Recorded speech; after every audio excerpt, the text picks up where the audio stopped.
नमस्ते विद्यार्थियों, आज मैं आपका स्वागत करता हूं इस वीडियो में।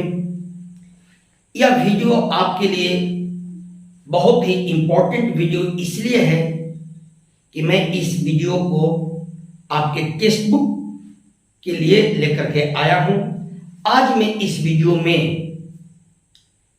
टेक्स्ट बुक जो आपका रेनबो पार्ट 2 है, इसी के बारे में मैं ये वीडियो बनाया हूं। इस किताब के जो पोएट्री सेक्शन का फर्स्ट पोएम है, यानी sweetest love I do not गो, उसी पर यह मैं वीडियो लेकर के आया हूं। इससे पहले मैं इस कविता का यानी sweetest love I do not गो का वर्ड मीनिंग आपको दिया था। शायद आप उसका अध्ययन बारीकी से किए होंगे, सारे वर्ड पावर आप याद कर लिए होंगे। यदि याद नहीं किए हैं तो मेरे विद्यार्थियों, आप उस वीडियो को पुनः देखिए, शुरू से अंत तक देखिए, वर्ड पावर को जरूर याद कर लीजिए, क्योंकि आपका वर्ड पावर भी बढ़ जाएगा। साथ ही साथ यदि एक्सप्लेनेशन में किसी प्रकार का क्वेश्चन आता है, कहीं से लाइन देता है, तो आपको पकड़ने में आसानी होगा। तो आज इस वीडियो में मैं प्रथम poem sweetest love I do not गो के कवि परिचय से प्रारंभ करता हूं।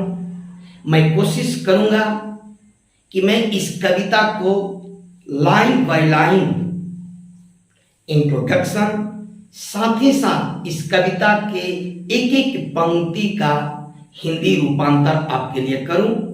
जितनी मेरी सोच, जितनी मेरी समझ है, जितनी मेरी विवेक है, उसके मुताबिक मैं आज शुरू कर रहा हूं इस कविता के कवि परिचय से। तो मेरे विद्यार्थियों, आप इस कवि परिचय को यानी पोएट्स इंट्रोडक्शन को बारीकी से पढ़िएगा, एक एक लाइन पढ़िएगा, शुरू से अंत तक वीडियो देखिएगा, क्योंकि ऑब्जेक्टिव क्वेश्चंस कहीं से भी पूछे जा सकते हैं। ज्यादातर देखा जाता है कि इंट्रोडक्शन से भी क्वेश्चंस पूछे जाते हैं, कवि की मृत्यु, कवि की जन्म, कवि की किताब के बारे में, कवि क्यों प्रसिद्ध हुए, इस तरह से बहुत सारे ऑब्जेक्टिव क्वेश्चन पूछे जाएंगे।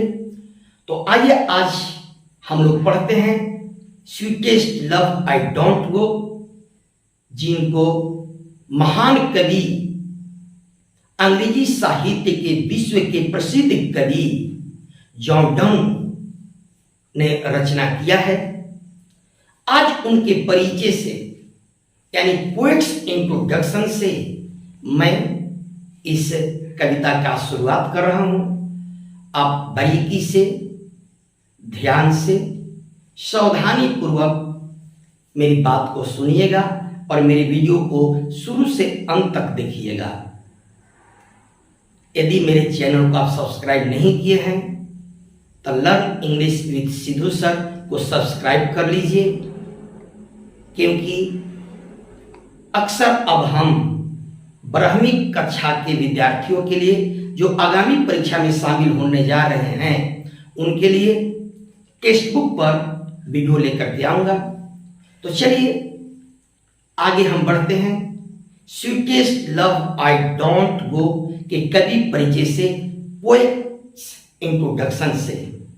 मेरे विद्यार्थियों, sweetest love I do not go has been composed by John Donne. Sweetest love I do not go John Donne के द्वारा लिखी गई है। He was born on 22nd January 1572 in London into a prosperous Roman Catholic family. उनका जन्म 22 जनवरी 1572 में London के एक संभ्रांत रोमन कैथोलिक परिवार में हुआ। When England was anti-Catholic, जब इंग्लैंड एंटी कैथोलिक आंदोलन से जूझ रहा था। He expired on 31 March 1631।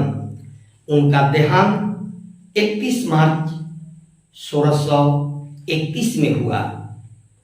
He is known as the pioneer of metaphysical poetry. वे आध्यात्मिक काव्य के अग्रणी के रूप में जाने जाते हैं। So he is called metaphysical poet, इसीलिए उनको आध्यात्मिक कवि भी कहा जाता है। मेरे विद्यार्थियों, अगला पैराग्राफ देखिए। John Donne was reading in Oxford University।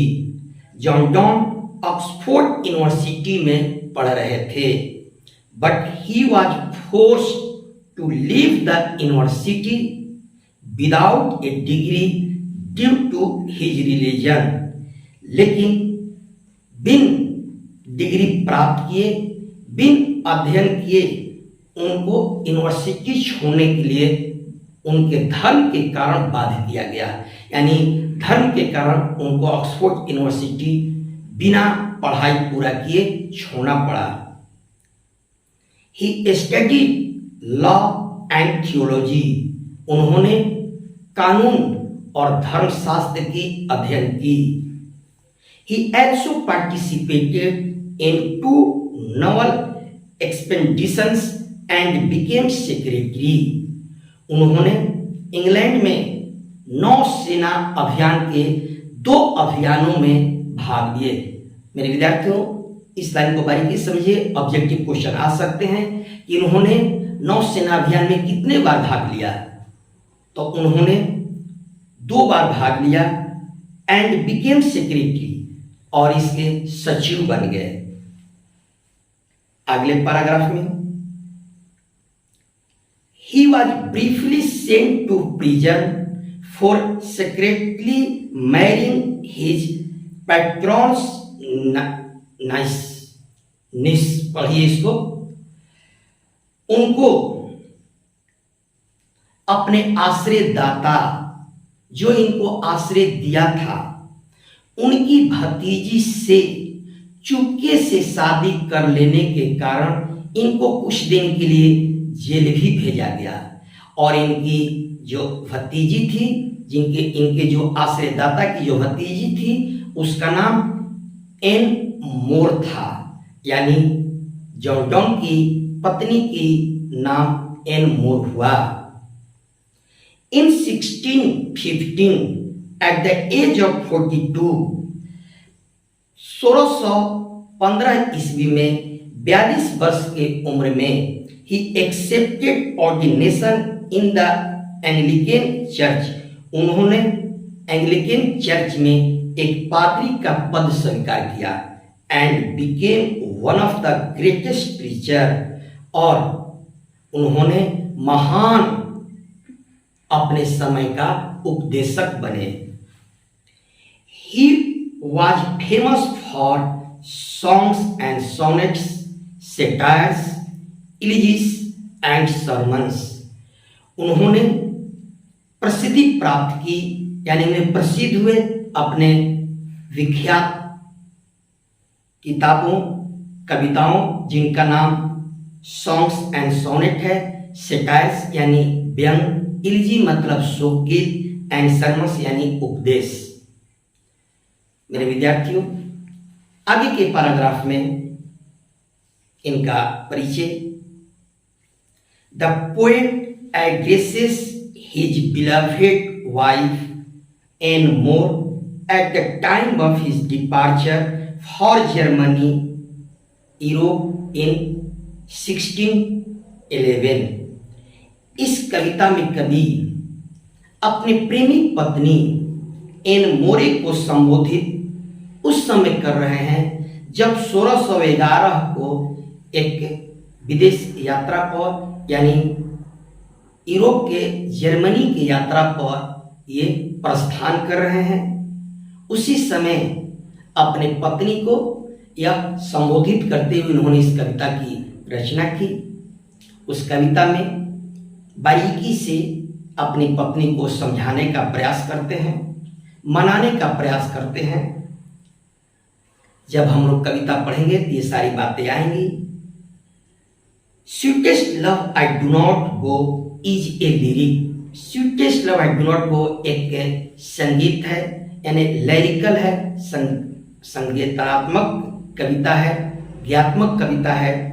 And metaphysical love poem, और मेटाफिजिकल लव पोएम भी है, यानी प्रेम कविता है। मेटाफिजिकल का मतलब जिसमें दोनों का कॉम्बिनेशन हो, लिरिक का भी हो, सेटायर का भी हो, गीत और संगीत का भी समावेश हो और व्यंग का भी समावेश हो। इस कविता में दोनों कवि बात करते हैं। प्रारंभ में अपने प्रेमी पर उनकी प्रशंसा करते हैं और आगे चल करके उन पर थोड़ा उनके प्यार पर, उनके व्यवहार पर, जो फुट फुट करके वो रो रही हैं जाते वक्त, उस पर थोड़ा सा व्यंग भी करते हैं। Published in his collection songs and sonnet in 1633, और इस कविता की प्रकाशन उनकी प्रसिद्ध कलेक्शन सॉन्ग्स एंड सोनेट में 1633 ईस्वी में किया गया। मेरे विद्यार्थियों, यही हुआ कवि परिचय, यानी जॉन डॉन का यही परिचय है। कब उन्होंने क्या किया? तो मेरे विद्यार्थियों, मैं पुनः आपको सलाह देता हूं, इस कवि परिचय को, इस वीडियो को आप शुरू से अंत तक देखेंगे, बारीकी से इसके एक एक लाइन समझने का कोशिश करेंगे। मैं यथासंभव जो डिफिकल्ट वर्ड्स हैं उसका हिंदी भी दे दिया हूं। जो जो इसमें इंपॉर्टेंट शब्द है, लाइन है, मैं उसको लाल कलर से अंडरलाइन भी कर दिया हूं। आप इसको बारीकी से समझेंगे क्योंकि ऑब्जेक्टिव के लिए बहुत ही जरूरी है। मेरे विद्यार्थियों, मैं आपको बता देना चाहता हूं कि जो मेरा अगला वीडियो आएगा इसी कविता पर, यानी sweetest love I don't go कविता को ही मैं लाइन बाय लाइन हिंदी व्याख्या, यानी हिंदी में एक्सप्लेनेशन करूंगा। तब तक आप सभी विद्यार्थियों को मेरे तरफ से बहुत सारी शुभकामनाएं। नमस्कार।